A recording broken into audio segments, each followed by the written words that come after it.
अस्सलामुअलैकुम बिस्मिल्लाहिर्रहमानिर्रहीम। Last time हमने डिस्कस काफ़ी कुछ कर लिया था। हमने कहा था फैक्टर ऑफ सेफ्टी को डिस्कस करेंगे। फैक्टर ऑफ सेफ्टी को समझने के लिए हम एक एग्जांपल लेते हैं, एक सिंपलेस्ट मशीन की। सिंपलेस्ट मशीन फॉर एग्जांपल एक लीवर। लीवर आपको पता क्या चीज़ होती है? एक सॉलिड बार, सॉलिड और हॉलो बार कोई भी हो सकती है, और उसका बेसिकली यूज़ क्या होता है। मैं आपको एक वीडियो छोटी सी वो दिखाता हूँ। In order to get leverage, a lever must have a fulcrum. How much leverage can be gained depends on the length of the lever, where the fulcrum is placed, where force or effort is applied, and finally, where the load is positioned. There are three basic arrangements that will yield different kinds of leverage. In one case, the force and the load are on opposite sides of the fulcrum. When the applied force and the load are at equal distances from the fulcrum, the force applied will equal the force to the load. No leverage advantage is gained. But if the fulcrum is moved so that where the force is applied is twice the distance from the fulcrum than the load, only half the effort will be needed to move the load. Leverage will increase proportionally by shifting the fulcrum closer to the load. This proportion is called mechanical advantage. An example of this lever arrangement is the gripping capacity of a pair of pliers and the powerful leverage of a pry bar. In another case, the load lies between the fulcrum and the point of effort. The closer the load is to the fulcrum, the greater the mechanical advantage. Again, the same rules of proportion are at work. If the effort applied is 3 times farther from the fulcrum than the load, the amount of effort needed to move the load is reduced to a third. This lever form is found in a wheelbarrow and a nutcracker. In the third case, the force is applied between the load and the fulcrum. Very different from the first two cases, this type of lever does not multiply force, but instead multiplies motion. The load experiences less force than the effort, but moves a proportionately greater distance, as with a fishing rod pulling a fish, or a pair of tweezers grasping an object. For all these levers, what is gained in motion is lost in force. The larger force always moves through the smaller distance.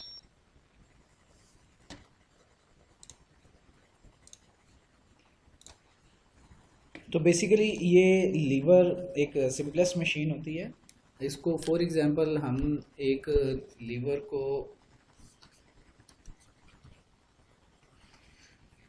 एक liver की designing पे अगर हम बात करें कि वो कैसे डिज़ाइन किया जाए, तो हमें ये फैक्टर ऑफ सेफ्टी को काफ़ी हद तक समझ आ जाएगी।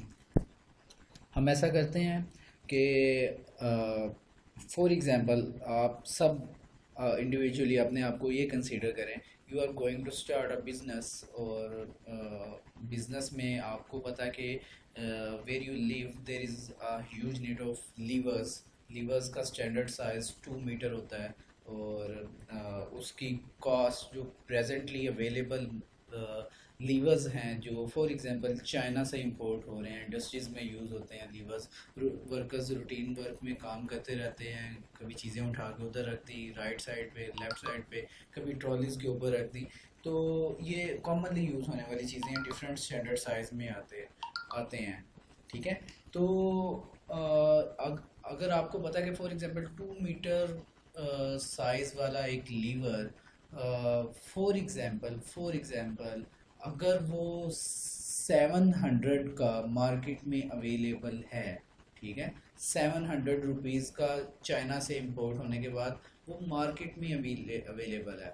ठीक है, इस चीज़ को आप जहन में रखें कि वो मार्केट में 700 का अवेलेबल है। आप एक नई कंपनी बना रहे हैं, नई प्रोडक्शन करेंगे, तो ऑब्वियसली सेम चीज़ अगर आपकी 700 की होगी तो भी वो कंपटीशन में बहुत मुश्किल आएगा।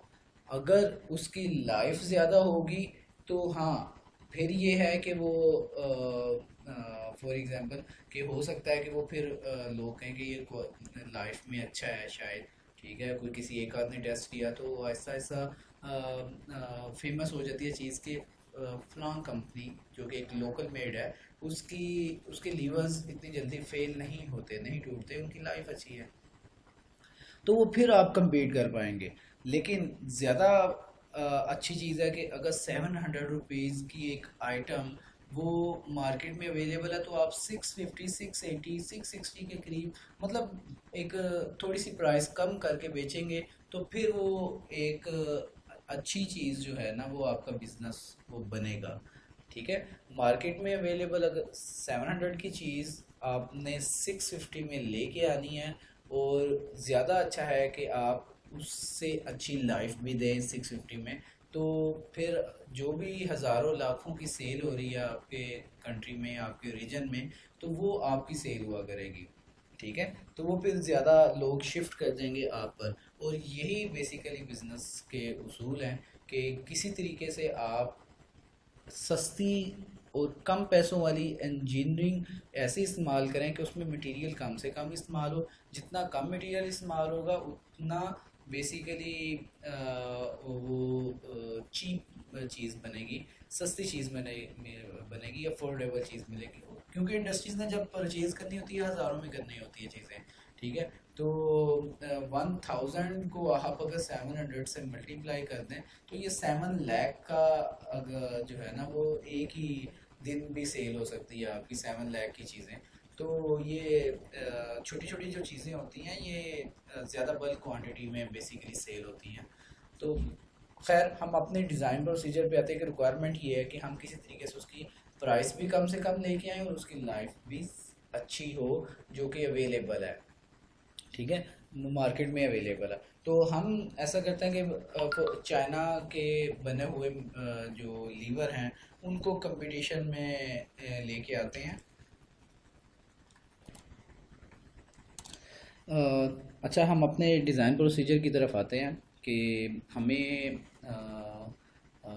बेसिकली रिक्वायरमेंट्स का पता चल के, अगर बल्कि रिक्वायरमेंट्स को थोड़ा सा और भी एलिब्रेट कर लेते हैं। फॉर एग्जांपल, हमें पता है कि मार्केट में जो अवेलेबल रॉड्स होते हैं, या स्टैंडर्ड साइज़ के जो रॉड 2 मीटर लेंथ के आते हैं, वो मैक्सिमम कैपेसिटी वाइज आते हैं, और capacity let's suppose 100 kg weight उठाने के लिए है। ठीक है। तो फॉर एग्जांपल, हमारे पास हमारे पास एक वेट है, वो 100 kg का। ठीक है। जिससे हमने ये 100 kg वेट उठाना है, और 100 kg वेट उठाने के लिए जो बीच में फलक्रम सा रखा जाता है इसको रेज़ करने के लिए। ठीक है। तो एक ख़ास फोर्स ऑब्वियसली आप लगाएंगे, तो फिर ये रेज़ होगा। ठीक है।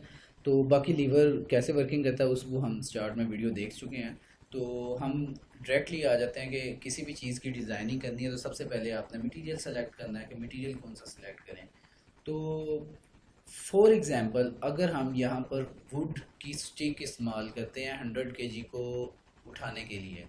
ठीक है। 100 kg को उठाने के लिए, तो वुड की स्टिक 2 मीटर की लेंथ अगर हम वो एक 100 kg को उठाने के लिए यूज़ करते हैं, तो सबसे पहले सिलेक्शन में वो यही मसला आ जाएगा कि क्योंकि लेबर्स ने बहुत रफली चीज़ों को इस्तेमाल करना होता है, आयरन की चीज़ों को उठाने के लिए इस्तेमाल करना है, कभी कभी आयरन की भट्टी जो फर्नेसेस होती हैं उसके करीब इस्तेमाल करनी होती हैं चीज़ें, तो उन उसके जलने का भी खदशा होता है। वियर टियर वुड पे इतनी ज़्यादा होगी कि वो बहुत जल्दी स्क्रैचेस से वो ख़राब हो जाया करेगा। अगर स्क्रैचेस से ना भी ख़राब हुआ हो, तो ओवरऑल ये याद रखें कि वुड की एक पर्टिकुलर स्ट्रेंथ अटेन करने के लिए, 100 kg को उठाने के लिए, वो जो डायामीटर लगाना पड़ेगा उसका, यानी कि जितनी थिकनेस लगानी पड़ेगी, वो अच्छी खासी ही अच्छा खासा मोटा हो जाएगा, और मतलब काफ़ी बड़ा डाया का होगा। एंड डैट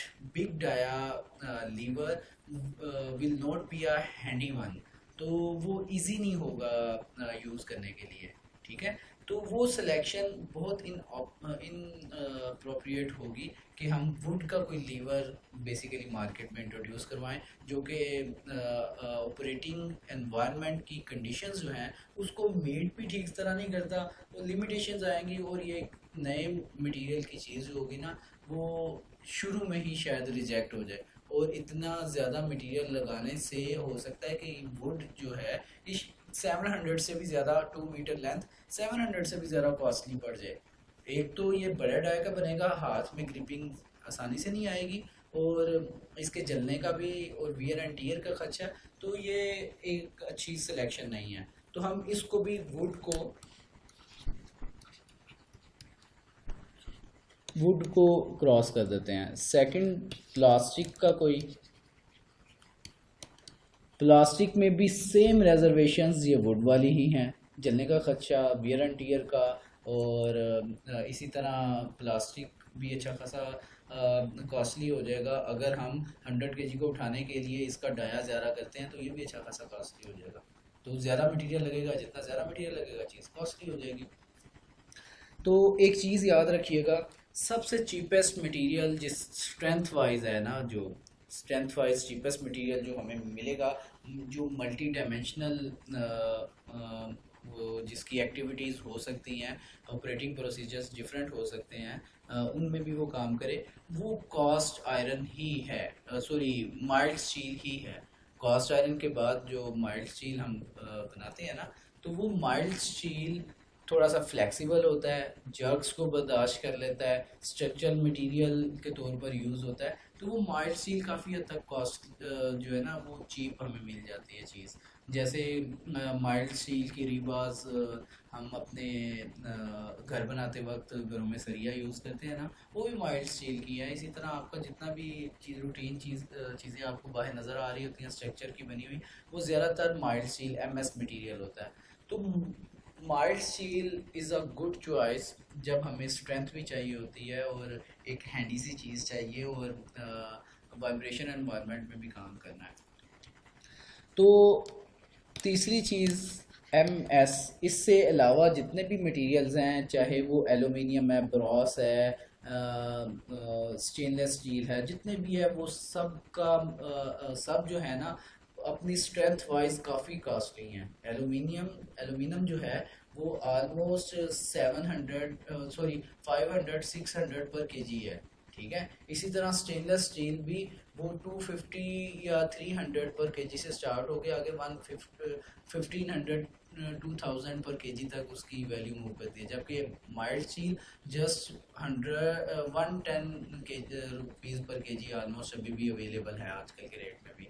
तो ये काफ़ी चीप होता है as compared to other metals, ठीक है। तो ये स्ट्रक्चरल स्टील के तौर पर ये इस्तेमाल होता है। तो हम भी इसी को प्रोसीड करते हुए आगे इसी को सिलेक्ट करते हुए आगे प्रोसीड करते हैं, ठीक है। तो जब हमने एक चीज़ मटेरियल सिलेक्शन सबसे पहले कर ली, तो अब हम आते हैं इस मटेरियल की बेसिकली हमने अपने टारगेट्स नहीं भूलने। टारगेट ये है कि हम किसी तरीके से 700 रुपीज़ से कम प्राइस लेके आए,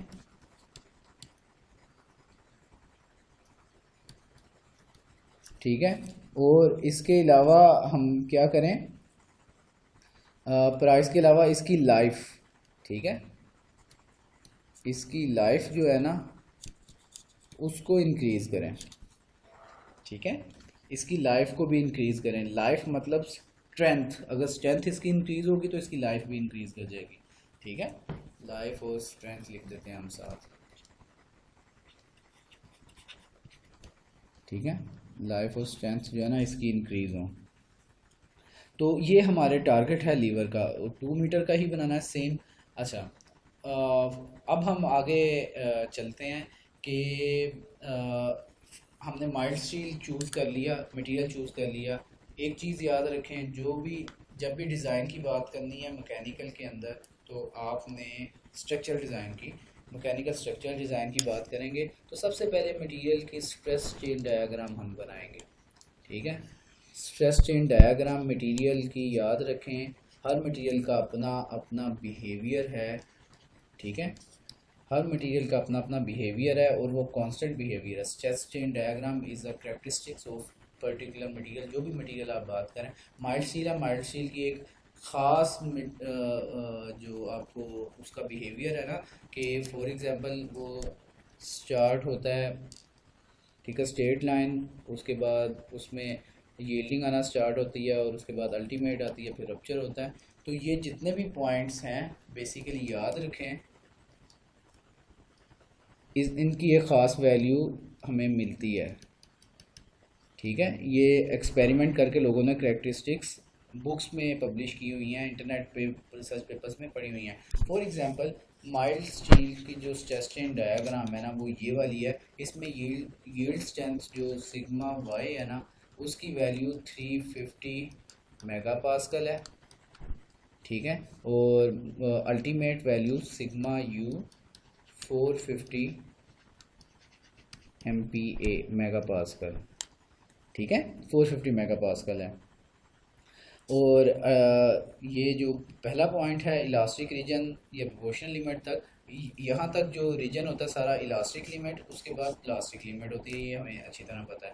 अब हम इसी मटेरियल का जिसकी करैक्टरिस्टिक्स हमें यह मालूम है, हम इस मटेरियल की बेसिकली लीवर बनाना चाह रहे हैं, ठीक है, लीवर बनाना चाहते हैं। अब हमारे पास इसकी जो ऑपरेटिंग एनवायरनमेंट की कंडीशंस है ना, ऑपरेटिंग कंडीशंस, वो कंडीशंस को देखते हैं ये बेसिकली इस्तेमाल कहाँ कहाँ होना है। जब भी आपने एज ए डिज़ाइन इंजीनियर कोई भी चीज़ बनानी है या आप किसी इंडस्ट्री के ऑनर हैं तो आपको पता हो कि जो चीज़ आप बनाने लगे हैं वो बेसिकली इस्तेमाल कहाँ कहाँ पर होगी और उसकी कंडीशंस क्या हैं। अगर वो चीज़ें नहीं पता तो डिज़ाइन इंजीनियर कभी भी एक सही यूजेबल चीज़ नहीं बना सकता, ठीक है। हम ऐसा करते हैं कि जहन में रखते हैं कि जो चीज़ें हमारी इस्तेमाल मतलब जिस तरह होनी है ना इस्तेमाल, उनकी एक लिस्ट बना लेते हैं ऑपरेटिंग प्रोसीजर्स की, ऑपरेटिंग कंडीशन की। सबसे पहले कि ये लेबर ने नॉर्मल जो लोडिंग पर्पस है ना, लोडिंग अनलोडिंग के लिए, उसके लिए इस्तेमाल करना है बड़े प्यार से। लेट्स सपोज फॉर एग्जांपल उन्होंने बड़े प्यार से इस्तेमाल करना है, ठीक है। तो उसके लिए अगर हम बात करें तो नॉर्मल यूजेज, प्यार से उठाएंगे, प्यार से फोर्स लगाना शुरू करेंगे, प्यार से रोक देंगे, ठीक है। अब हम नॉर्मल यूजेज, बल्कि इसके बाद लिस्ट जो मैंने बनानी है ना, ठीक है, वो जो लिस्ट बनानी है उसको साथ साथ बनाता हूँ। पहले ये नॉर्मल यूजेज के हवाले से हम बात कर लेते हैं। अब मुझे ये बताएं कि हमारा बेसिकली ये जो ये लीवर है ये बेसिकली तब टूटेगा जब स्ट्रेस इस लेवल पर आ जाएगी, ऐसा ही है। इस लेवल पे रप्चर पॉइंट पे जब स्ट्रेस पहुंच जाएगी या अल्टीमेट वैल्यू को क्रॉस कर लेगी तो उसके बाद ये फिर यहाँ पर आके टूट जाएगी, ठीक है।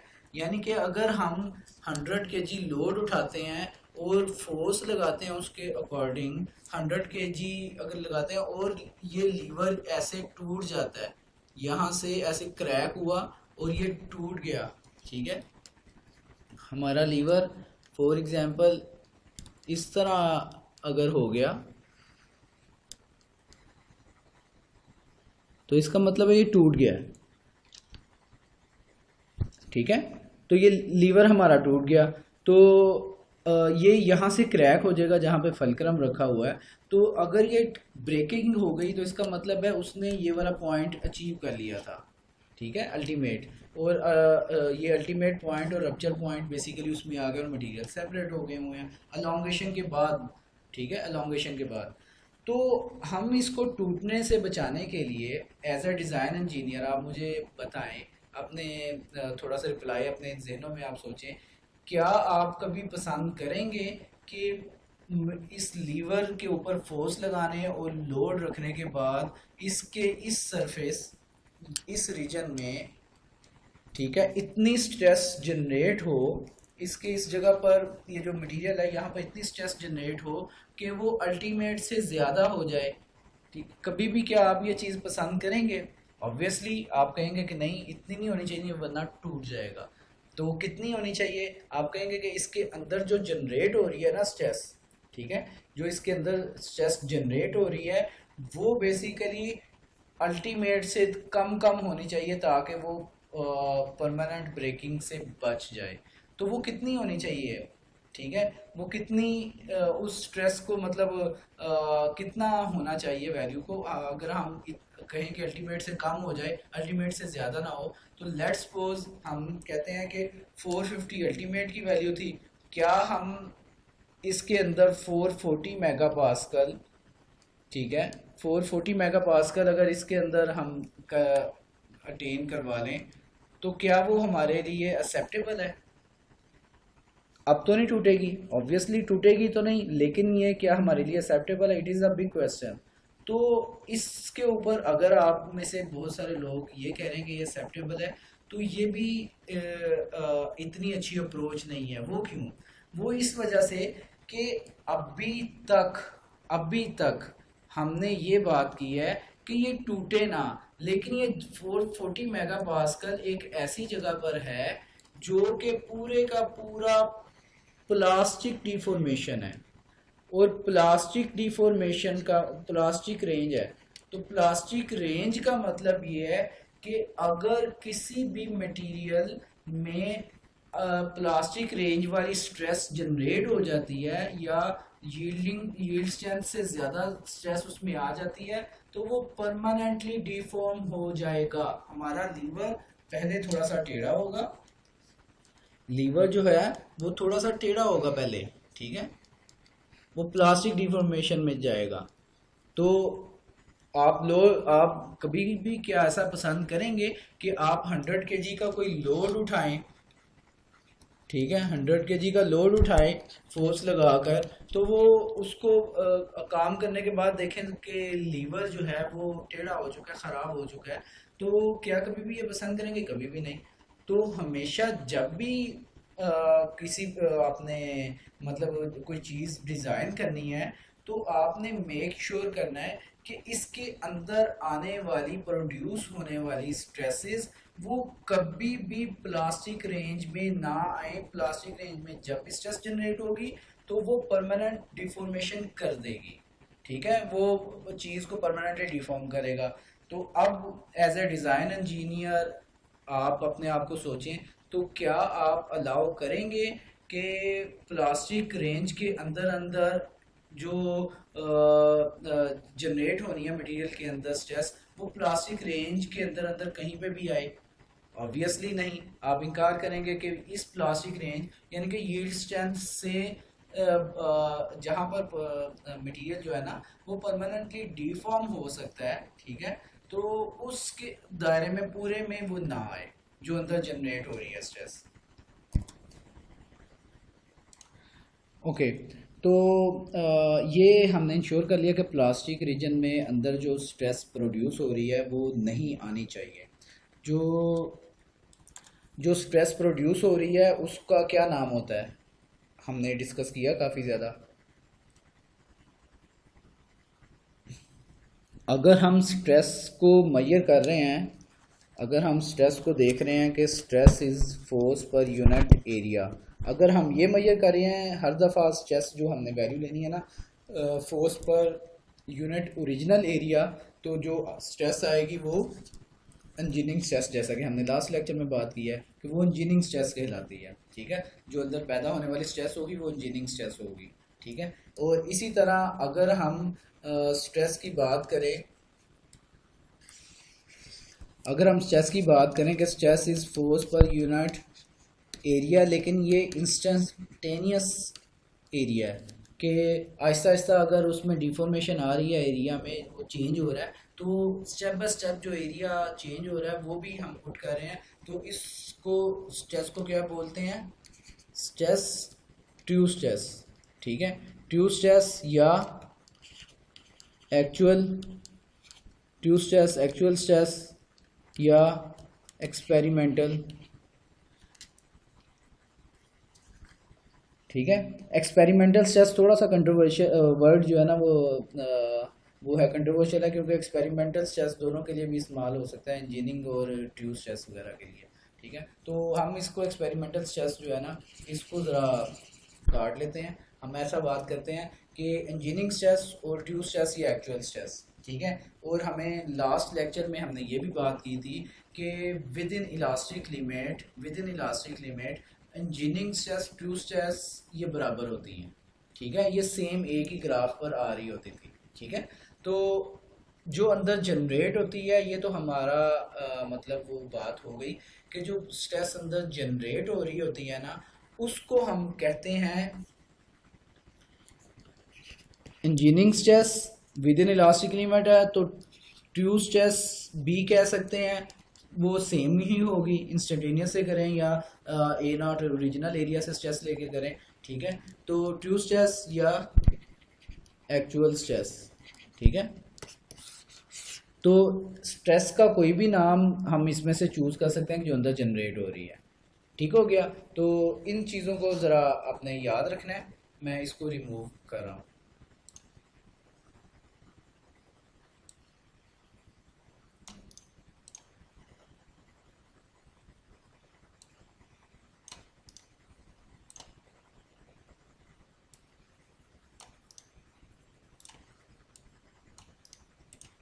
ओके, तो अभी तक हमने ये बात की थी कि प्लास्टिक रीजन में नहीं अंदर जनरेट होनी चाहिए। जो इंजीनियरिंग स्ट्रेस है या एक्चुअल या ट्रू स्ट्रेस है वो प्लास्टिक रीजन में नहीं जानी चाहिए। कितनी जानी चाहिए? क्या यील्ड पॉइंट के ऊपर हो तो ठीक है, अगर यील्ड पॉइंट तक आ जाए तो क्या वो ठीक है? तो आप ऑब्वियसली कहेंगे कि ठीक तो है, लेकिन थोड़ी सी और पीछे हल्का फुल्का सा कर ले तो ज़्यादा बेहतर है। 350 मेगा पास्कल अगर यील्ड है तो हम थोड़ा सा पीछे कर लें, ठीक है। वो अगर आप हम नहीं पीछे करते फॉर एग्जांपल, तो क्या हो सकता है? तो क्या वो प्लास्टिक रीजन में चली जाएगी? ऑब्वियसली शायद ना जाए, लेकिन अगर हम एक ब्रिज डिज़ाइन कर रहे हैं माइल्ड स्टील का, और उसका हमने मैक्सिमम लोड रखा है कि उस ब्रिज के ऊपर मैक्सिमम जो ट्रक्स आ सकते हैं वो नंबर ऑफ ट्रक्स 10 हैं, उसकी लेंथ स्पैन जो है ना वो 10 ट्रक्स आ सकते हैं, और हर ट्रक का अगर लोड आप वो करें उसको अलाउबल 10 टन अगर किया हुआ है, तो 100 टन अगर आप वो हम वो डिज़ाइन करें ट्रक के 100 टन अगर वज़न हो मैक्सिमम ट्रकों से, चाहे ब्रिज भर भी जाए, ठीक है, तो फिर उस 100 टन होगा, और 100 टन पे एग्जैक्टली जो अंदर इंजीनियरिंग स्ट्रेस या जो अंदर जो पैदा होगी,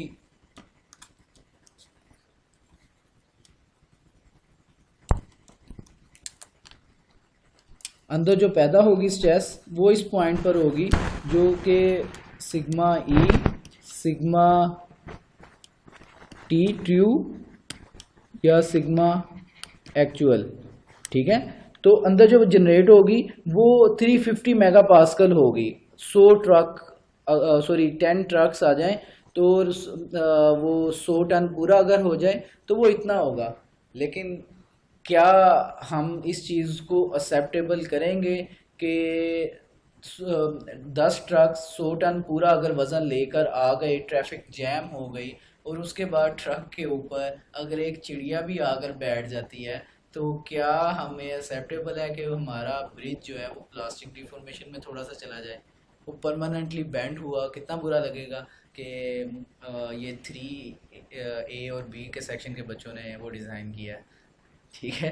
तो ऑब्वियसली हम जो है ना इस चीज़ को देखेंगे अनसर्टेनिटीज़ को, कि कहीं ऊपर परिंदे बैठ जाते हैं या ऊपर बारिश हो जाती है, बारिश का अपना बहुत सारा वज़न होगा, या कोई और मोटरसाइकिल वाले आजकल, हाँ, आपको पता है कि वो थोड़ी सी व्हीलिंग करके फुटपाथ से गुजरने की कोशिश करते हैं ट्रैफिक जैम के बाद, ठीक है। तो 14 अगस्त पे ट्रैफिक जैम हो जाती है तो वो लड़के बाहर निकल के डांस भी करना शुरू कर देते हैं।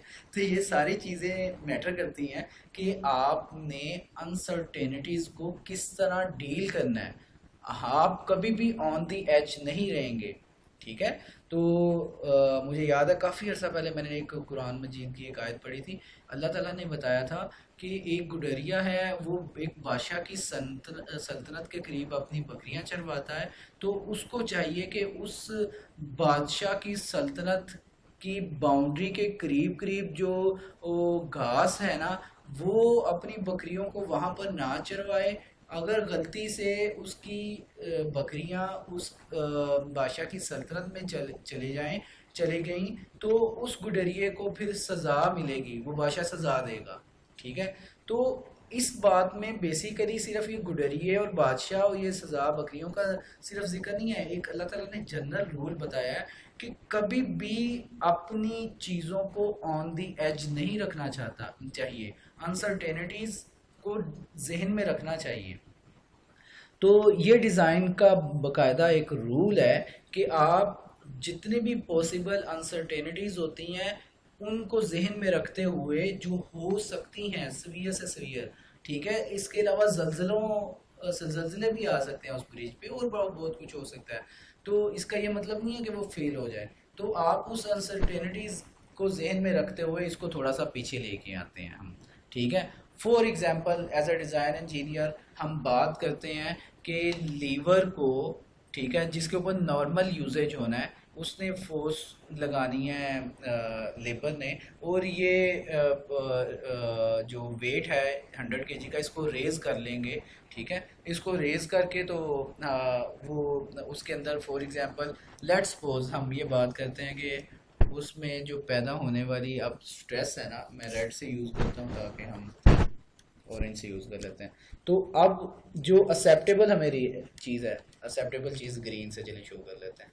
तो हम लेट्स सपोज ये एक पॉइंट सेलेक्ट करते हैं कि ये थोड़ा सा हमें मिल गया कि ये 330 मेगा पास्कल, ठीक है, 330 मेगा पास्कल सिग्मा ई या सिग्मा टी वटेवर, ये हमने चूज़ कर ली लिमिट कि 330 ठीक है, 20 मेगा पास्कल की अनसर्टेनिटी काफ़ी है, ठीक है। तो वो लेट्स सपोज नॉर्मली यूज़ करता है मैक्सिमम 100 kg का वेट उठाता है। हमने क्योंकि अपने जो यूज़र मैनुअल है ना लीवर का, जो जिस पैकिंग में हम भेजेंगे उसके साथ यूज़र मैनुअल है, उसमें लिख देंगे कि 100 kg से ज़्यादा नहीं उठाना। 100 kg अगर वो उठाएगा तो उसमें जो मैक्सिमम स्ट्रेस जनरेट होगी वो 330 मेगा पास्कल होगी, ठीक है, 330 मेगा पास्कल जनरेट होगी। तो अगर कोई अनसर्टेनिटी आ गई तो वो 20 मेगा पास्कल उसके लिए हमने वो रखा हुआ कि चलें वो उसको कवर कर ले शायद, ठीक है। तो अब आपको पता है कि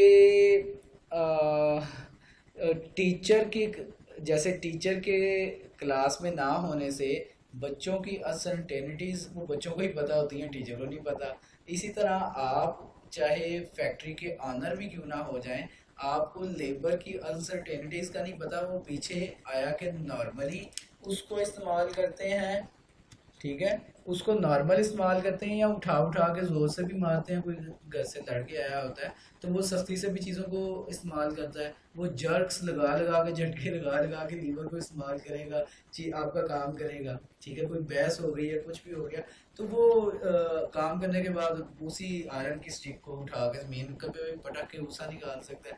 तो इस तरह की चीज़ें भी हैं। तो हम सेकंड एक ऑपरेटिंग पैरामीटर में ना एक चीज़ रख लेते हैं कि जर्क्स भी लगने हैं इसके ऊपर, ठीक है, जर्क्स भी लगने हैं। तो हम ऐसा करते हैं कि ये बात करते हैं कि जैसे फॉर एग्जांपल ये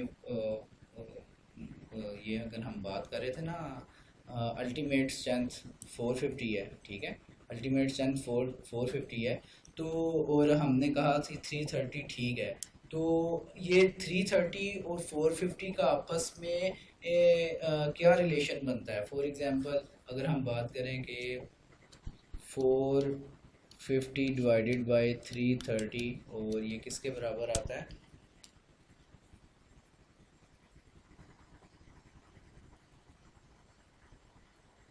1.36 ये एक फैक्टर हमारे पास आता है कि हम, यानी कि पहले हमने बात की थी कि अगर नॉर्मल यूजेज के लिए अगर डिज़ाइन करना है ना हमने एक लीवर, ठीक है, नॉर्मल यूजेज के लिए, तो 1.36 टाइम्स जो है ना वो उसमें फैक्टर होना चाहिए, यानी कि अल्टीमेट से इंजीनियरिंग या ट्यूब स्ट्रेस जो है ना वो इतनी दूर 1.36 टाइम्स दूर होनी चाहिए, नीचे होनी चाहिए, 1.36 टाइम्स कम होनी चाहिए, 1.363, ठीक है।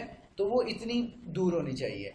लेकिन अगर जर्क्स भी लगने हैं, उसमें उसने झटके भी देने हैं, तो ऑब्वियसली कोई पता नहीं कि वो अप्लाइड फोर्स जो है वो बहुत ज़्यादा जर्क लगा दे और जर्क लगाने से वो अचानक शूट कर जाए प्लास्टिक रेंज में। तो हम ऐसा करते हैं फिर अपनी जो फैक्टर को जो है ना और बढ़ा लेते हैं। ये जो फैक्टर है ना ये बेसिकली हमारी चीज़ को सेव करेगा, दूर लेके जाता जाएगा, ठीक है। जो इसके अंदर स्ट्रेस जनरेट होनी है ना, इंजीनियरिंग स्ट्रेस या ट्रू स्ट्रेस वगैरह, तो वो इसको दूर लेके जाता जाएगा। तो अल्टीमेट से जितना दूर हम सिलेक्ट करेंगे कि इतनी मैक्सिमम होनी चाहिए जनरेट, ठीक है, इससे ज़्यादा नहीं होनी चाहिए। जो सिलेक्ट करेंगे वो ये फैक्टर की वैल्यू बढ़ती जाएगी। मतलब फॉर एग्जांपल लेट्स सपोज हम कहते हैं कि 330 की बजाय ना 250 मैक्सिमम होना चाहिए, ग्रीन से करते हैं। जर्क्स के बाद हम कहते हैं कि ये 250 होनी चाहिए इसकी इंजीनियरिंग स्ट्रेस की वैल्यू, ठीक है। तो 450 डिवाइडेड बाय 250, ये कितना बन जाता है?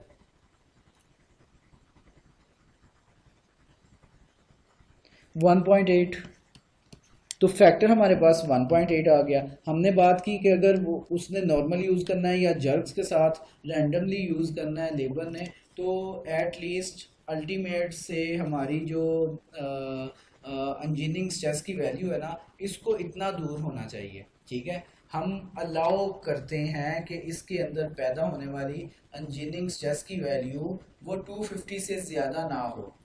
अच्छा, इसमें एक चीज़ मैं और भी ऐड कर दूं कि ये जो डिज़ाइनर अपने यूज़र मैनुअल के ऊपर लिखेगा ना कि इसमें इससे ज़्यादा स्ट्रेस जनरेट नहीं होनी चाहिए, ठीक है, कि इससे ज़्यादा नहीं होनी चाहिए, इस टर्म को ना, इस स्ट्रेस की वैल्यू को, ये जो सिलेक्ट कर रहे हैं हम, कि पहले 330 किया था नॉर्मल यूजेज के लिए, तो हमने अपने कस्टमर्स को बताना है कि 330 मेगा पास्कल से ज़्यादा इसमें जनरेट नहीं होनी चाहिए। बाकी 20 मेगा पास्कल का लिवरेज दिया गया था। इसी तरह अब हम कह रहे हैं कि जर्क्स भी लगने हैं, तो हमने यूज़र मैनुअल पे लिखना है कि 250 मेगा पास्कल तक आपको परमिशन दी जाती है या अलाउ किया जाता है कि 250 मेगा पास्कल तक इसमें वो करें, आप स्ट्रेस जनरेट करें, इससे ज़्यादा ना करें, क्योंकि वो जर्क्स जब लगेंगे तो वो थोड़ा सा शूट करेगा, लेकिन वो इतना ज़्यादा हमने इसमें 100 मेगा पास्कल का दिया है, तो वो जर्क्स भी इसके अंदर कवर हो जाएंगे। ठीक हो गया। तो नॉर्मली हमने परमिशन जो दी है या अलाउ जो किया है वो 250 मेगा पास्कल तक कर रहे हैं, जो यूज़र मैनुअल में लिखेंगे। अब ये 250 मेगा पास्कल जो वैल्यू है ना, इसको हम बोलते हैं अलाउबल स्ट्रेस। अलाउबल स्ट्रेस या परमिसिबल स्ट्रेस, या ये बेसिकली हम डिज़ाइन कर रहे हैं ना, तो कि भाई हमारी डिज़ाइनिंग और डिफरेंट ऑपरेटिंग फैक्टर्स को देखते हुए हमने वो ये डिसीजन किया है कि 1.8 टाइम्स फैक्टर ऑफ सेफ्टी, यानी कि अल्टीमेट से 1.8 टाइम्स ये कम हो, ठीक है, फैक्टर ऑफ सेफ्टी, ये जो हमारा टॉपिक है, सॉरी, तो 1.8 टाइम्स फैक्टर ऑफ सेफ्टी लगाएं तो ये 250 पे आ जाएगा मैक्सिमम, और इससे ज़्यादा जनरेट नहीं होगा। जर्क्स भी होगा तो ये इलास्टिक लिमिट के अंदर ही रहेगा। तो ये जो हमारा फैक्टर है ना, अगर ये यूज़ करते हुए जो वैल्यू आ रही है ना, इसको हमने डिज़ाइन बेसिकली किया है या यूज़र्स को अलाउ किया या परमिशन दी है कि मैक्सिमम यहाँ तक परमिशन है आपको करने की। तो इसको परमिसिबल स्ट्रेस भी बोलते हैं, इसको अलाउबल स्ट्रेस भी बोलते हैं, इसको डिज़ाइन स्ट्रेस भी बोलते हैं, ठीक है, सिग्मा डिज़ाइन।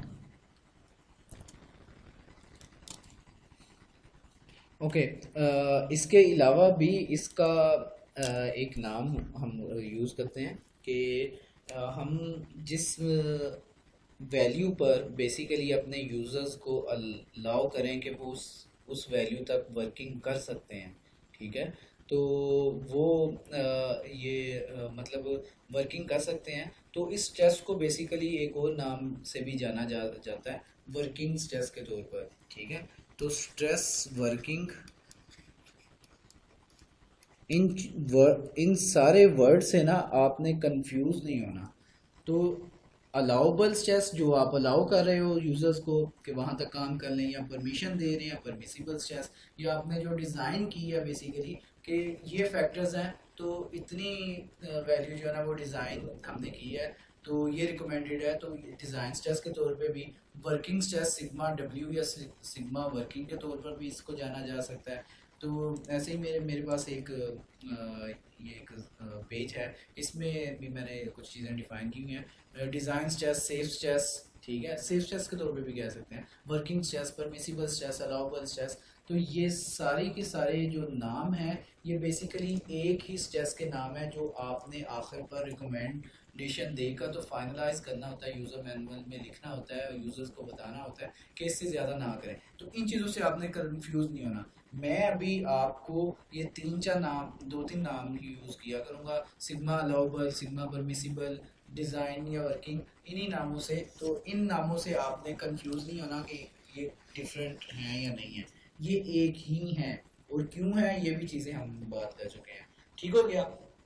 क्योंकि हमने इसको एक फैक्टर लगा के सेव किया है, 1.8 टाइम्स कम लेके आए हैं अल्टीमेट से। अल्टीमेट पे भी ये डेंजरस था, वो यील्ड स्ट्रेंथ पे भी डेंजरस था, इस पे भी डेंजर था। तो यहाँ पर आके हम सोच रहे हैं कि ये शायद जो है ना वो सेफ होगा, ठीक है। तो अब बेसिकली अब हम ये करते हैं कि क्या ऑपरेटिंग कंडीशंस ये दो ही हैं, ऑपरेटिंग कंडीशंस इसके अलावा हो सकती हैं या नहीं हो सकती। फॉर एग्जांपल हम बात करते हैं कि जो हमारी लेबर है उसने नॉर्मल यूज़ भी करना है, जग्स वगैरह भी लगेंगे। और इसके अलावा अगर आपको एक चीज़ पता है कि अगर किसी भी मटेरियल को हीट अप किया जाए तो वो कम फोर्स लगाकर भी उसको डिफॉर्म किया जा सकता है, जैसा कि आप वहाँ पर करते रहे हैं अपनी फर्नेसेस वगैरह में, ये चीज़ें देखते रहे हैं हीट अप हो।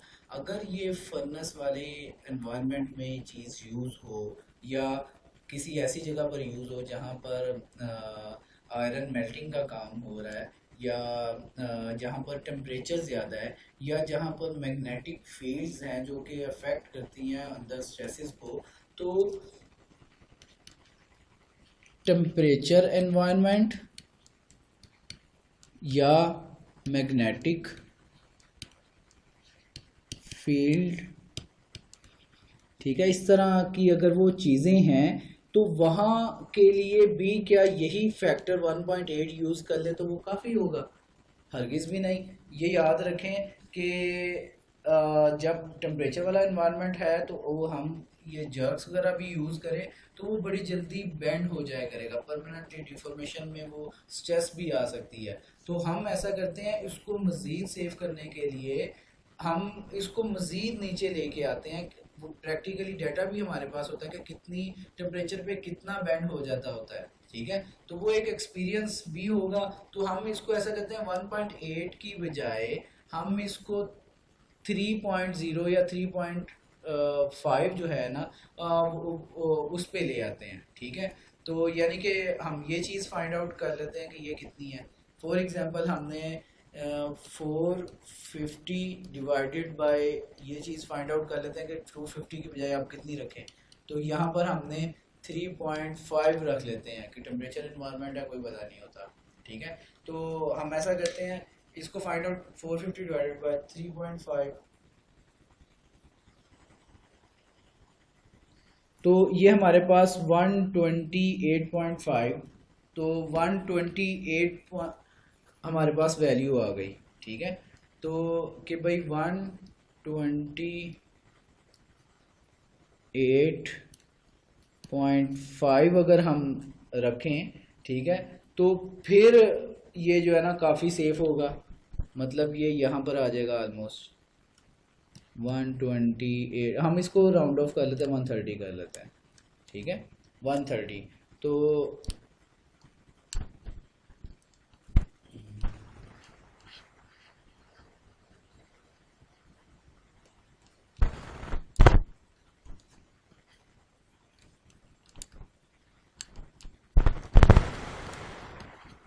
ठीक हो गया।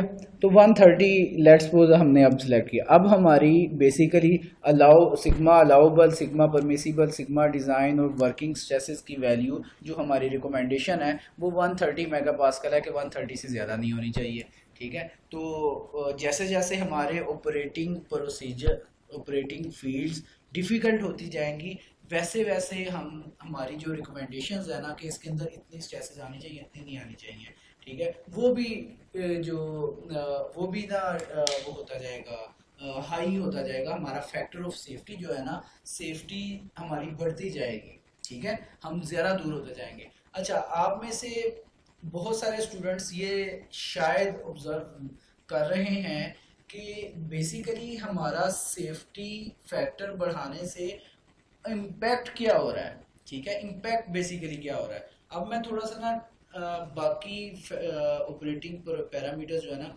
उनको बाद में करता हूँ, पहले इम्पैक्ट बताता हूँ कि बेसिकली इम्पैक्ट हो क्या रहा है। क्योंकि हमारे पास लेंथ कांस्टेंट है, ठीक है, और हमार स्ट्रेस जो होती है, जो स्ट्रेस है वो होती है फोर्स पर यूनिट एरिया, ठीक है। अब पहले स्ट्रेस थी 330 मेगापास्कल, 330 मेगापास्कल के लिए, ठीक है, 330 मेगापास्कल के लिए क्रॉस सेक्शन एरिया जो इसका लीवर का स्क्वायर में रखना था, ठीक है, वो क्रॉस सेक्शन एरिया क्या होता है, पाई आर स्क्वायर, ठीक है, पाई बाय 4 डी स्क्वायर या पाई आर स्क्वायर, ऐसे ही होता है ना क्रॉस सेक्शन एरिया। तो पाई आर स्क्वायर है। तो जैसे जैसे हमारा जैसे जैसे मतलब फॉर एग्जांपल कि 330 अगर हम सेलेक्ट करते हैं कि 330 ये सिग्मा होनी चाहिए, तो यहाँ से हम आर की वैल्यू निकाल सकते हैं, R square is equal to F by sigma, ठीक है, एफ हमारा 100 न्यूटन लेट्स सपोज, ठीक है, और डिवाइडेड बाय वो पाई भी आ जाएगा, ठीक है, और फिर R is equal to under of ये सारा, ठीक है, इसको यहाँ पे ले आए तो हमारे पास आर की वैल्यू 0.3 समथिंग कुछ आ जाएगी मेरे ख्याल से, आप चेक कर लीजिएगा, 0.31, ठीक है। लेट्स सपोज ये मीटर वो उसमें है मीटर में, लेट्स सपोज या मिलीमीटर में हम कर लेते हैं, वो डिपेंड करता है कि हमने ये मेगा पास्कल अगर लिया है और ये न्यूटन लिया तो फिर ये मीटर में निकलेगी, ठीक है, ये मीटर में निकलेगी। लेट्स सपोज ये आर की वैल्यू 0.31 मीटर निकल रही है, ठीक है, तो हमारा ये इसका जो डायामीटर बनेगा वो 0.62 मीटर बनेगा, ठीक है, 0.62 मीटर डायामीटर का अगर हम बनाएं तो हो सकता है वो 300 रुपीज़ का जो है ना वो 2 मीटर लॉन्ग हमारा वो ये जो लीवर है ना वो बने, ठीक है, ये 0.62 मीटर डायामीटर और 2 मीटर जो हमने बनाना है, ठीक है, उसका बने। लेकिन अगर हम 250 यहाँ पे पुट करते हैं, ठीक है, यहाँ पे अगर 250 पुट करें सिग्मा में, ठीक है, यहाँ पे 250 पुट करें तो ये इसका डायामीटर की वैल्यू ज़्यादा हो जाएगी, ठीक है। अब डायामीटर थोड़ा बड़ा हो जाएगा, डायामीटर की वैल्यू जैसे ही ज़्यादा होगी तो हमारी कॉस्ट जो है ना वो 200 या 300 से उठ के वो 400 पे चली जाएगी। फिर इसके बाद अगर 130 सिग्मा पुट करते हैं, सिग्मा की बजाय 330 की बजाय 130 पुट करते हैं फोर्स वही, तो हम यहाँ से अपना रेडियस निकालने की कोशिश करें, रेडियस के बाद डायामीटर बनाएं तो वो डायामीटर अब और ज़्यादा बड़ा बनेगा, ठीक है। तो अब डायामीटर इतना बनेगा तो ये हो सकता है वो 600 तक चला जाए या 500 तक चला जाए, ठीक है, तो ये और डायामीटर बड़ा हो जाएगा, तो 500 प्राइस का हमें ये पड़ेगा, लेट्स सपोज इतना ज़्यादा मटेरियल लगेगा, ठीक है। तो बेसिकली बताने का मकसद ये था कि ये जो हम आहिस्ता आहिस्ता अपनी डिज़ाइन स्ट्रेस कम कर रहे हैं, ये design stress basically allowable stress यहाँ पर अपने प्रॉब्लम में यूज़ करेंगे और वहाँ से हम डायामीटर बेसिकली निकालेंगे अपने लीवर का, ठीक है, लीवर का डायामीटर निकालेंगे जिसका हमने बनाना है, क्योंकि लेंथ तो 2 मीटर फिक्स है, ठीक है। तो हमने अभी लेट्स सपोज 500 रुपीज़ का ये इसका बना। अब फर्दर इसके बाद फर्दर हम ऐसा करते हैं कि ये देखते हैं कि और फैक्टर कौन कौन से हो सकते हैं, ठीक है। तो फर्दर फैक्टर, लेट्स सपोज हम बात करते हैं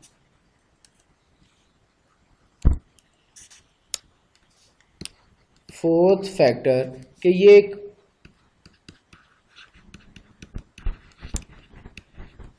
कि फटीक भी ऐड हो गई। लेट्स सपोज के वर्कर ने मिसबिहेव करते हुए जर्क लोडिंग्स लगाते हुए भी यूज़ करना है, और इसके अलावा इसने टेम्परेचर एनवायरनमेंट में भी यूज़ करना है, और जिस जगह पे यूज़ करना है वहाँ पर हैवी मशीनरी चल रही है और बेस जो है वो वाइब्रेट कर रही है। ठीक है, जैसे जल्जला हल्का सा आ रहा होता है। अगर वाइब्रेशंस हैं, डेंजरस वाइब्रेशंस, तो आपको मैंने ये 2-3 लेक्चर पहले एक फटीग की चीज़ जब बताई थी, उसमें बताया था कि जब साइक्लिक लोडिंग आती है तो चीज़ अपनी जो अलाउबल जो अल्टीमेट वैल्यू होती है उससे भी पहले जल्दी फेल हो जाती है। थोड़ी फोर्स भी लगाएं तो वो जल्दी फेल हो जाती है। जैसे कि मैंने वो तार वाला आपको बताया था कि तार को खींचे तो नहीं टूटती, इसी तार को आप ट्विस्ट करके ओपन क्लोज बार बार करें तो ये टूट जाती है।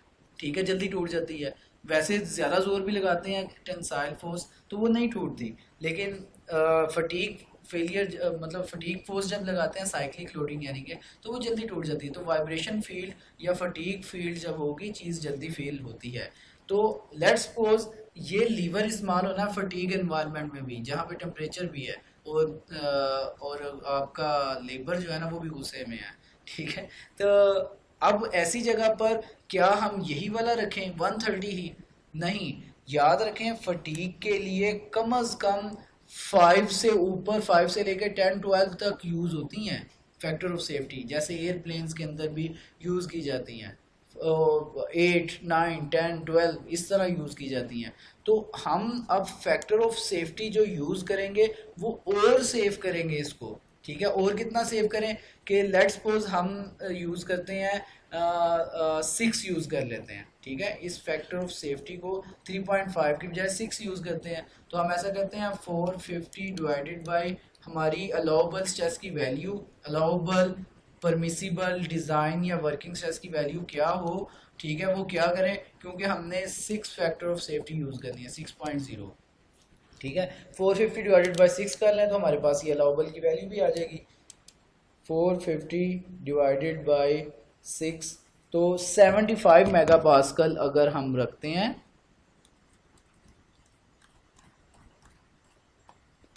75 मेगा पास्कल तकरीबन अगर हम रखें तो ये एक ऐसी वैल्यू है, ठीक है, जिसके ऊपर, ठीक है, जो कि इससे काफ़ी दूर है, और ये वाइब्रेशन एनवायरनमेंट में भी सेफ है। टेम्परेचर भी आ जाए फिर भी ये सेफ रहेगी, जर्क्स भी आ जाए फिर भी सेफ रहेगी, नॉर्मल भी कोई यूज़ करता रहे फिर भी सेफ रहेगी। ऑब्वियसली इसका सेफ एनवायरनमेंट ये 330 की बजाय जब हम जस्ट 75 यहाँ पे पुट करेंगे तो आर की वैल्यू ये सिग्मा ज़्यादा होने की वजह से, ठीक है, ये जब जैसे ही ज़्यादा होगी तो ये सिग्मा जैसे ही ये ज़्यादा नहीं सॉरी कम होगी। ठीक है, तो ये सिग्मा की वैल्यू 330 की बजाय 75 हो गई। ये सिग्मा की वैल्यू जैसे ही कम होगी, ठीक है, तो हमारे पास आर की वैल्यू और ज़्यादा हो जाएगी। तो हमारे पास बनने वाला जो सर्कल होगा, डायामीटर होगा, वो थोड़ा सा ज़्यादा बड़ा और हो जाएगा। ठीक है, तो इसका डायामीटर और बड़ा हो जाएगा। अब ये 500 की बजाय शायद 650 का जाके बनेगा। ठीक है, तो ये लेट्स सपोज ये हमारा जो लीवर है ये मशीन सिंपलेस्ट, ये 650 रुपीज़ का लेट्स सपोज बन रहा है, इतना मटेरियल इतना डायमीटर यूज़ करके। तो और हमारा मटेरियल भी माइल्ड स्टील है, चीपेस्ट जो था, तो लेकिन 650 का बन रहा है, जो कि एक फटीग एनवायरनमेंट के लिए भी सेफ़ है, टेम्परेचर एनवायरनमेंट के लिए, मैग्नेटिक फील्ड के लिए, जर्क्स के लिए भी सेफ़ है, और इसकी लाइफ ये ख़राब नहीं होगा। ठीक है, जब तक इन ऑपरेटिंग कंडीशंस के अलावा कोई और ऑपरेटिंग कंडीशन ना इस पे लगा दी जाए, या 100 kg के अलावा इसको 200 kg या ज़्यादा kg के वेट के लिए इस्तेमाल ना किया जाए, तब तक ये ख़राब नहीं होगा। तो हम बेसिकली हमने अभी तक कंक्लूड ये किया है कि ये जो सेफ्टी फैक्टर है कि अल्टीमेट से हमने कितना दूर होना है। ठीक है। अल्टीमेट से जितना दूर होते जाएंगे, फैक्टर को बढ़ाते जाएंगे, उतना ज़्यादा हम सेफ होते जाएंगे। लेकिन एक चीज़ याद रखें, जितना फैक्टर ऑफ सेफ्टी ज़्यादा करते जाएंगे, हमारी मटेरियल ज़्यादा लगेगा, प्राइस ज़्यादा लगेगी। लेकिन अगर हम इसको फैक्टर को नहीं बढ़ाते और हमारे ऑपरेटिंग पैरामीटर्स वो डिफ़िकल्ट ही रहते हैं, तो चीज़ हमारी पर प्लास्टिक डिफॉर्मेशन में चली जाया करेगी, और प्लास्टिक डिफॉर्मेशन के बाद आहिस्ता आहिस्ता हो सकता है वो अल्टीमेट की तरफ चली जाए। अगर हम अपने मटेरियल बचाने की तरफ फोकस करते हैं, अपने पैसे बचाने की तरफ फोकस करेंगे, तो चीज़ हमारी फेल हो जाया करेगी। याद रखें कि जब भी चीज़ को सेव करना है, ऑपरेटिंग पैरामीटर्स को जहन में रखते हुए उसके मुताबिक हमने चीज़ों को डिज़ाइन करना होता है कि इसके अंदर हम कितनी परमिशन दें कि वो अलाउबल परमिसिबल डिज़ाइन या वर्किंग स्ट्रेस जनरेट हो, ठीक है। और उसके बाद जनरेट हो, और उसके बाद हम देखें कि मटेरियल कितना लगाना पड़ता है। स्ट्रेस की वैल्यू पुट करेंगे, जो फोर्स मैक्सिमम लोड लगना है, ठीक है, उसकी वजह से जो फोर्स जनरेट होगी वो वैल्यू पुट करेंगे, और एरिया निकाल लेंगे, ठीक है। एरिया पाई आर स्क्वायर या पाई बाय 40 स्क्वायर, ठीक है। तो एरिया यहाँ से अगर तो हम जस्ट 330 रखते हैं तो एरिया की वैल्यू बहुत कम आएगी, ठीक है। अगर 75 करते हैं जो कि इन सारे ऑपरेटिंग पैरामीटर्स को जस्टिफाई करता है, तो फिर ऑब्वियसली 75 के मुताबिक हमारे आर की वैल्यू और या डायमीटर की वैल्यू वो ज़्यादा आएगी, और इस पे मटेरियल ज़्यादा लगेगा तो हमारी प्राइस 650 तक चली जाएगी। मार्केट में अवेलेबल 700 रुपीज़ का है, तो 700 रुपीज़ वाला वो सारे ऑब्वियसली उसने हल्का सा डायमीटर कम रखा होगा, 2-3 mm कम होगा, तो वो जर्क्स टेम्परेचर वगैरह में चल जाएगा, लेकिन फटीग एनवायरनमेंट में वो कभी कभी फेल हो रहा होगा, ठीक है। तो वो कभी ना कभी हो सकता है वो फेल हो रहा हो, या सॉरी मैं थोड़ा सा उल्ट भी कह गया हूँ कि अगर उसने 700 का मार्केट में बनाया है, तो या तो उसने प्रॉफिट अपना ज़्यादा रखा हुआ है, और अगर प्रॉफिट उसने ज़्यादा नहीं रखा हुआ और आप, तो फिर उसने पक्की बात है कि वो डायामीटर थोड़ा सा कम लगाया, आपने मटेरियल ज़्यादा लगाया, उसने कम लगाया। अगर उसने कम लगाया तो इसका मतलब है उसका जो लीवर है वो 75 मेगा पास्कल से ज़्यादा अंदर जनरेट होने दे रहा है, ठीक है। और वो फटीग वाले इन्वायरमेंट में प्लास्टिक डिफॉर्मेशन में जा सकता है, ठीक है। वो अक्सर जल्दी उनकी कंप्लेंट्स आ जाया करेंगी अगर उसने डायामीटर थोड़ा सा कम रखा है। तो आपने डायामीटर क्या नाम लेते हैं, आपने डायामीटर पूरा प्रॉपर रखा है उसके मुताबिक। अगर उसने ज़्यादा रखा है तो इस वजह से उसकी प्राइस 700 बनी है। अगर उसने कम किया है डायामीटर और अपनी प्राइस यानी कि प्रॉफिट मार्जिन ज़्यादा किया था, वो 700 का बेच रहा था, यानी कि उसने हो सकता है कि 600 के मुताबिक बनाया था कि वो 600 का बेचने की बजाय 700 का उसने बेच दिया, तो फिर भी वो अपनी बेवकूफ़ी करेगा और आप जो है ना मार्केट में विन कर सकते हैं कि आप 650 का बेचेंगे, ठीक है। तो अगर उसने ज़्यादा का लगाया है, मतलब तो एक्स्ट्रा मटेरियल लगा दिया होगा, तो भी वो और आपकी लाइफ भी सेम होगी, उसकी लाइफ भी सेम होगी। फटीक लाइफ में वो भी फेल नहीं होगा, फटीक लाइफ में आपका भी फेल नहीं होगा, लेकिन आपका सस्ता होने की वजह से मार्केट में जल्दी पिकअप हो जाएगा। जिन्होंने लाखों कंपोनेंट्स लेने होते हैं, तो वो लाखों को जब 50 के साथ मल्टीप्लाई करेंगे तो वो उतने लाख बन जाएंगे, ठीक है। तो वो ये डिफरेंस बहुत मैटर करता है। तो इस तरह बेसिकली अप्रोच एक डिज़ाइनर की यही होती है कि एग्जैक्टली हमारा ऑपरेटिंग पैरामीटर्स हैं कौन कौन से, कि एग्जैक्टली ऑपरेटिंग पैरामीटर्स हैं कौन कौन से, उनके मुताबिक एग्जैक्ट मटेरियल लगाना कितना है, ठीक है। इसके मुताबिक एग्जैक्ट मटेरियल अगर लगाना आप निकाल लेते हैं, ठीक है, तो इसके मुताबिक अगर एग्जैक्ट मटेरियल कितना लगेगा वो निकाल लेते हैं, तो आपसे ज़्यादा चीप कोई भी नहीं बना सकता। उनकी कैलकुलेशन गलत होगी, वो ज़्यादा मटेरियल लगा देंगे, ज़्यादा महंगा बनेगा, ठीक है। आप पूरा करेंगे, तो आपका यानी कि ठीक बनेगा, नॉर्मल सा प्रॉफिट मार्जिन आके आप मार्केट में फ्लोट करें, आपकी चीज़ें ज़्यादा बिकेंगी। ये एक एंटरप्रेन्योर या एक डिज़ाइनर की स्ट्रेटजी होती है, ठीक है, ये इसी तरह ये चलता है और ये चीज़ सीखनी है हमें। तो हम ने बेसिकली ये चीज़ जो डिज़ाइन की थी ये अपने ऑपरेटिंग पैरामीटर्स को मद्देनज़र रखते हुए फैक्टर ऑफ सेफ्टी बढ़ाते गए थे, ठीक है। तो यानी कि हम कह सकते हैं कि फैक्टर ऑफ सेफ्टी क्या चीज़ होती है, कि फैक्टर ऑफ सेफ्टी बेसिकली होती है कि हम अल्टीमेट से कितना दूर हैं, ठीक है। अल्टीमेट से कितना दूर है, अल्टीमेट डिवाइडेड बाय हमारी अल्टीमेट डिवाइडेड बाय अलाउबल, क्योंकि हम अलाउबल निकाल रहे थे ना, 75 अलाउबल, परमिसिबल या डिज़ाइन स्ट्रेस, ठीक है। ये कोई भी इसका नाम रख सकते हैं, सिग्मा डिज़ाइन, सिग्मा परमिसिबल, ठीक है, सिग्मा वर्किंग, ठीक है, वट एवर कोई भी आप इसके नाम रखें। तो अल्टीमेट डिवाइडेड बाय अलाउबल वो फैक्टर ऑफ सेफ्टी हमारे पास आ जाएगा, ठीक है। या सिग्मा अलाउबल जो होता है ultimate divided by factor of safety होगा, ठीक है। तो इस तरह ये फैक्टर ऑफ सेफ्टी की बेसिकली ये डेफिनेशंस आपको देखने को मिलती हैं कि आप अल्टीमेट से कितना दूर या कितना सेफ होते हैं। इसी तरह बहुत सारे लोग यील्ड स्ट्रेंथ से भी कंपैरिजन करते हैं कि यील्ड स्ट्रेंथ से, ये पॉइंट जो यील्ड स्ट्रेंथ कहलाता है, यील्ड स्ट्रेंथ से आप कितना दूर हैं, ठीक है। Yield strength divided by sigma allowable, इसको इससे भी फैक्टर ऑफ सेफ्टी को निकालते हैं, ठीक है। तो लेकिन फैक्टर ऑफ सेफ्टी बेसिकली आपने खुद, एक डिज़ाइनर ने खुद सेलेक्ट करनी होती है कि वो कितना दूर हो। अभी आज के लेक्चर में हमने बेसिकली ये समझा है कि एक सिंपल सी मशीन का जो लीवर है उसको डिज़ाइन करने के लिए किन चीज़ों की ज़रूरत पड़ती है और किस तरह फैक्टर ऑफ सेफ्टी को सेलेक्ट किया जाता है depending upon the operating parameters. Operating parameters जितने डिफ़िकल्ट होंगे उतनी ज़्यादा फैक्टर ऑफ सेफ्टी रखेंगे, ऑपरेटिंग पैरामीटर्स जितने कम होंगे, ठीक है, जितने इजी होंगे उतनी कम फैक्टर ऑफ सेफ्टी रखेंगे। अगर सिंपल केसेस हैं तो 2 फैक्टर ऑफ सेफ्टी या 2.5 फैक्टर ऑफ सेफ्टी नॉर्मली काफ़ी होती है।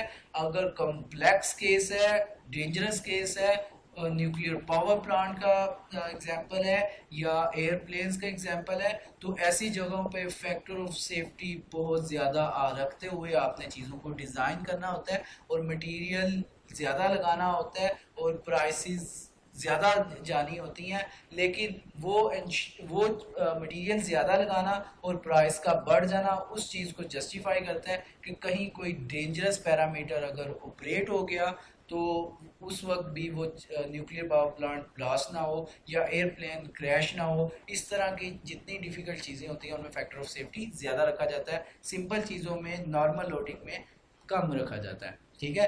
होपफुली आप अंडरस्टैंड कर गए होंगे कि फैक्टर ऑफ सेफ्टी क्या होता है। बाकी आपका कल का पेपर किस तरह का होगा उस पर मैं बात कर देता हूँ कि पेपर बेसिकली मैं आपके जितने भी लेक्चर्स, वीडियो लेक्चर्स मौजूद हैं उनमें मैं सिंपली जस्ट आपको एक शॉर्ट क्वेश्चंस, ठीक है, छोटे छोटे शॉर्ट क्वेश्चंस बना कर दूंगा, ठीक है, जो कि आपने 1.5 घंटे के अंदर करने हैं। आप अच्छी तरह सारे के सारे लेक्चर्स सुने, ठीक है, जितने भी लेक्चर्स हैं जस्ट शॉर्ट क्वेश्चंस होंगे और कुछ भी नहीं होगा, ठीक है। कंसेप्चुअल शॉर्ट क्वेश्चंस होंगे, इसके अलावा और कुछ भी नहीं होगा। लेकिन ये शॉर्ट क्वेश्चंस वही बंदा सॉल्व कर पाएगा जिसने अफेक्टिवली लेक्चर्स को प्रिपेयर किया हुआ है, ओके। होपफुली आपको चीज़ें क्लियर हो गई होंगी। आज का लेक्चर ये जो अभी मैंने आपको भेजा है इसको भी अच्छी तरह सुने।